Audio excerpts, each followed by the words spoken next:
مرحبا بكم متابعينا إلى هذا اللقاء الخاص. والجزائر التي ستحتضن معرض التجارة الإفريقي البيني هنا في الجزائر العاصمة من 4 إلى 10 من سبتمبر. اليوم لدينا ضيف خاص للحديث عن التحضير لهذه التظاهرة وعن دور الجزائر وهي تحتضن البلدان الإفريقية. أسعد باستضافة معي هنا في البلاطو السيدة كنايو أواني النائب التنفيذي لرئيس البنك الإفريقي للاستيراد والتصدير. سيدتي مرحبا.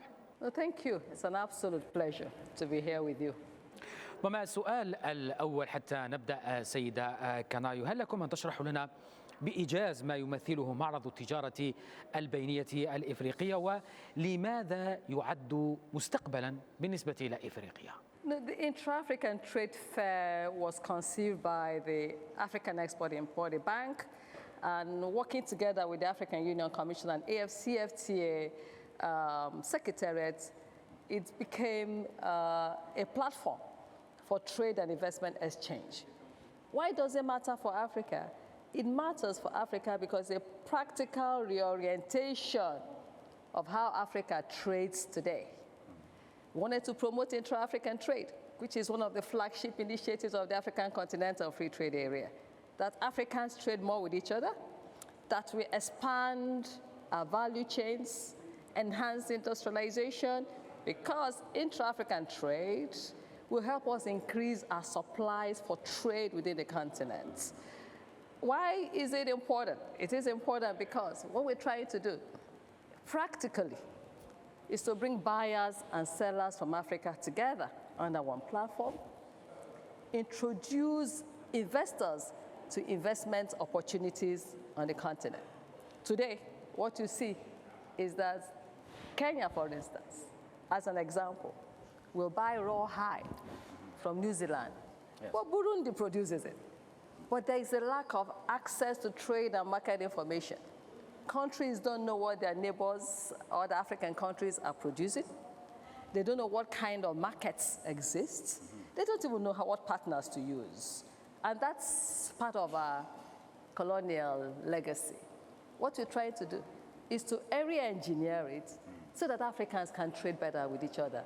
And in essence, we then take our destiny in our hands. جوابك يقودنا إلى سؤال ثاني وهو الحديث عن الجزائر. سيدة كنايو، لماذا تم اختيار الجزائر لاحتضان هذا المعرض وما الدور ربما الذي ستلعبه في صياغة مستقبل التجارة والاندماج الإفريقي؟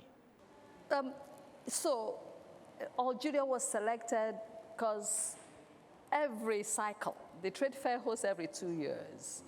Every cycle we launch a request for proposals to host. I have to mention here that Algeria has, over the past editions of the Intra-African Trade Fair, exhibited a lot of presence in those previous editions, and they applied to bid to host the trade fair. And then they won. We take a few things into consideration. Aside from the excellent facilities like where we are today, the SAFEX exhibition venue, yes.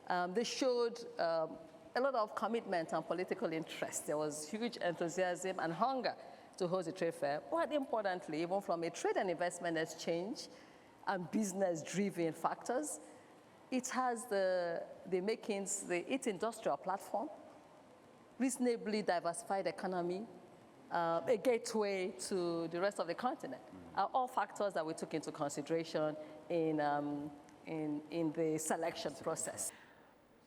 سؤال آخر سيدة كنايو، ما الذي يمكن أن يتوقعه المشاركون والزوار من فعاليات معرض الجزائر؟ Well, I'm sure by now you can feel the buzz. It is a marketplace. But it's not just a marketplace. It's the Pan-African marketplace. We call it the AFCFTA marketplace, where you'll expect, as in any marketplace, exchange of goods and services, as I mentioned, exchange of investments and investments opportunities, as I mentioned. We expect a huge amount of trade to be done, trade and investments. We estimate about $44 billion of trade will be done. It is practical, and we are pushing that agenda of practical trade. And that's what's happened in other editions, trade. But it's not just a trade fair as well. There's exhibition, But we're also going to be discussing matters of trade and investment. There's going to be a trade and investment forum. There'll be B2B and B2G exchanges. We have several components. It's a very complex, but robust. I'll prefer to use the word robust program. We will have the Creative Africa Nexus. You may recall that in 2024, we used the Creative Africa program as a dry run for today, for this period. We're showcasing what Africa has in terms of its cultural talent. We have the Africa AU Startup Program, which is a startup program that is dedicated specifically for the young people of the continent to come and show their innovation and entrepreneurship as well. We have the Research and Innovation Hub dedicated to the academia and innovation. So at that event also, we'll be showcasing some prototypes that have been exhibited as we forge Africa's intellectual property in innovation as well. So there are a huge number of programs that are associated, the EPC. We have a workshop around engineering, procurement, and construction, understanding as well that Algeria has ample capacity in construction. Even in automotive, we remember we also have an automotive agriculture, manufacturing, automotive sector. It's going to be robust. And what are we trying to do? As far as Algeria is concerned, we want people to come in and see Algeria. Come and see what Algeria has to offer. At the end of the day, we want trade and investments to be exchanged. So we're expecting that the whole ecosystem associated with the trade fair, including the small businesses across this country, hospitality, the hotels, the transportation, the food industry, are all beneficiaries of this entire ecosystem. As we showcase, this is a moment for Algeria. That today, this period, Algeria will be on center stage. من حديثك سيدة كنايو الآن من منظور البنك الإفريقي للاستيراد والتصدير، كيف تقيمون الإمكانيات الاقتصادية لإفريقيا في مجالات الاستثمار والتجارة وحتى التصنيع؟ So Afreximbank has a strategy, and the strategy is hinged on several pillars. The first two pillars are intra-African trade, to promote intra-African trade, and the implementation of the AfCFTA, the African Continental Free Trade Area Agreement. The other, pillar, I will stop on these two because there are others. The other pillar is to promote industrialization and export developments. In doing this, we have come to terms with the fact that financing alone is not what is required, for instance, to promote intra-African trade. There are a host of other things we need to do to break the barriers that exist in intra-African trade, in the exchange intra-African trade. As I mentioned when I started, one of them is the lack of access to trade and market information, that people don't know what their neighbors are selling and buying. They have to travel outside the continent to meet the trade, to import, to export, right? So Afreximbank is facilitating. The trade fair is one of those things we are using that we conceived to catalyze intra-African trade.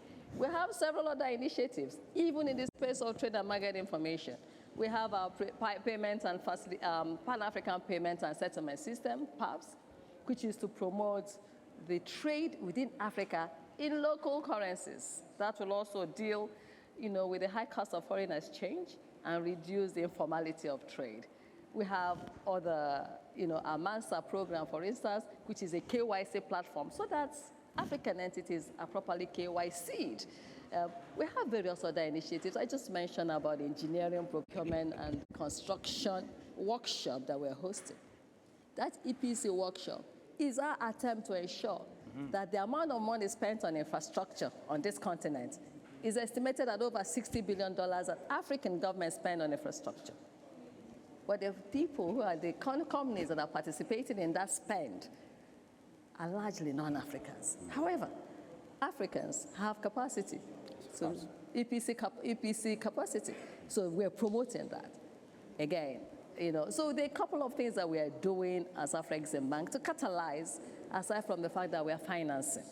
Between 2021 and 2026, we financed $20 billion, and between 2017, I beg your pardon, and 2021, we financed $20 billion in intra-African trade alone. We estimate that by 2026, it will have increased to $40 billion. That is financing. Yes. So it exists. It's happening today, but we have to ramp up the volumes. أخيرا سيدة كنايو، الآن ما هي الرسالة ربما التي تودون توجيهها إلى رواد الأعمال وصناع القرار في القارة وهم يستعدون للمشاركة في هذا الحدث؟ All roads must lead to SAFEX. This next couple of days, it's an opportunity not to be missed. Grab it, be tenacious, be deliberate, be intentional. Consult us to arrange meetings for you. There are many companies that are coming from outside of Africa. We can facilitate the B2Bs. It's an opportunity not to be missed. Here again, let me close by saying, this is Africa taking its destiny in its hands. People, you will have heard it said many times, it will be Africans who will determine their prosperity. جيد. في الأخير أيضا سيدة كنايو، ربما رسالة للجزائريين، للمواطنين الجزائريين وهم الذين سيحتضنون أيضا هذه التظاهرة الإفريقية الكبرى. Algerian people, businesses should prepare to come and exhibit, come and listen to the dialogue, come and participate in the various side events that are happening at the trade fair. You have to take advantage of the opportunity. You have to take advantage of the opportunity. The rest of Africa is at your doorstep. Prepare to come, be intentional about it, be deliberate in the preparations, and please come to Afreximbank, and with our partners, we'll be ready to support whatever you need. Thank you. Ms. Kanayo Awani, thank you. Thank you very much. بهذا إذا نصل إلى ختام هذا العدد من هذا اللقاء الخاص. أذكر كانت معنا السيدة كنايو أواني النائب التنفيذي لرئيس البنك